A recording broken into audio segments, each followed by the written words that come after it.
Madame la députée de Montarville pour la présentation de sa motion sans préavis. À vous la parole, Madame la députée. Merci, Monsieur le Président. Je demande le consentement pour déposer la motion suivante conjointement avec la ministre de l'Immigration, de la Diversité et de l'Inclusion et le député de Bourget. Que l'Assemblée nationale exprime toute sa solidarité et sa générosité d'accueil à l'égard des réfugiés qui, actuellement, sont les victimes de la barbarie en Syrie. Qu'elle prenne acte des inquiétudes légitimes exprimées par la population, de même que par de nombreux élus municipaux et provinciaux concernant les enjeux liés à la sécurité et à la capacité d'accueil des réfugiés syriens. Qu'elle demande au gouvernement fédéral de dévoiler son plan et ses échéanciers pour recevoir au pays les 25 000 réfugiés tels que promis et qu'il assure les provinces que les ressources adéquates seront disponibles. Qu'elle demande au gouvernement fédéral de prendre le temps requis afin de s'assurer de la mise en place des mesures de sécurité et d'accueil appropriées. Qu'enfin, l'Assemblée nationale demande au gouvernement du Canada de travailler en étroite collaboration avec les provinces dans le respect des compétences de chacun. Merci, Monsieur le Président. Alors, Monsieur le leader adjoint du gouvernement.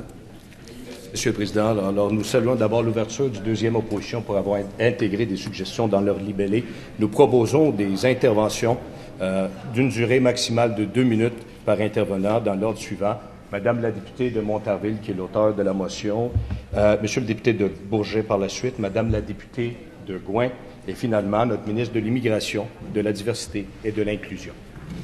Alors, nous allons procéder comme indiqué, alors, autant que possible, sans tenir au temps imparti. Je vous cède la parole, Madame la députée. Oui, merci, Monsieur le Président. Excusez ma voix. Plusieurs citoyens, groupes communautaires et élus entretiennent aujourd'hui, et à plus forte raison depuis vendredi dernier, des inquiétudes quant aux capacités du Canada et du Québec à accueillir sans compromis pour notre sécurité des réfugiés provenant des régions où l'État islamique prolifère en aussi grand nombre et aussi rapidement.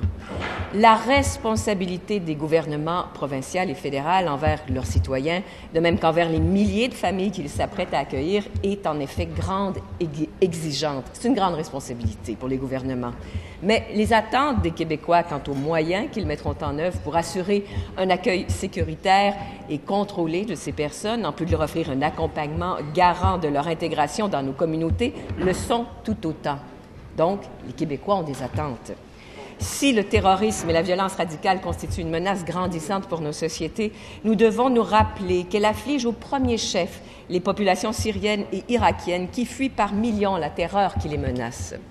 Le Québec a donc une responsabilité humanitaire qu'il doit pleinement assumer pour venir en aide aux victimes de l'horrible conflit qui accourt en Syrie. Or, cet accueil ne doit pas se faire dans la précipitation. Son rythme ne doit en aucun temps compromettre les impératifs de sécurité et la capacité d'accueil du Québec. C'est pourquoi nous croyons qu'il serait plus responsable de ralentir ce rythme et de repousser l'échéancier fixé au 1er janvier 2016 par le premier ministre du Canada. Objectif jugé irréaliste par plusieurs, dont les ministres de l'Immigration, des Affaires municipales et de la Sécurité publique. Prenons notre temps, le temps nécessaire pour bien faire les choses.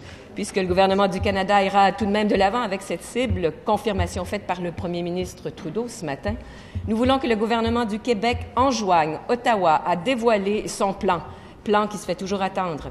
Québec doit se montrer ferme afin de s'assurer d'obtenir toute l'aide financière pour accueillir de façon sécuritaire et responsable les 2100 réfugiés qui s'ajouteraient aux 3650 déjà prévus.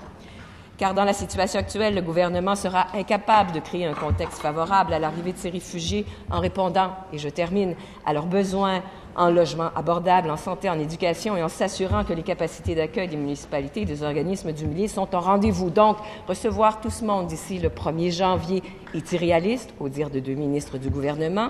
Maintenant, quel serait le temps requis selon le gouvernement? Plus que les 45 jours qui s'offrent à nous, nous l'espérons pour le bien de tous. Alors, on vous remercie.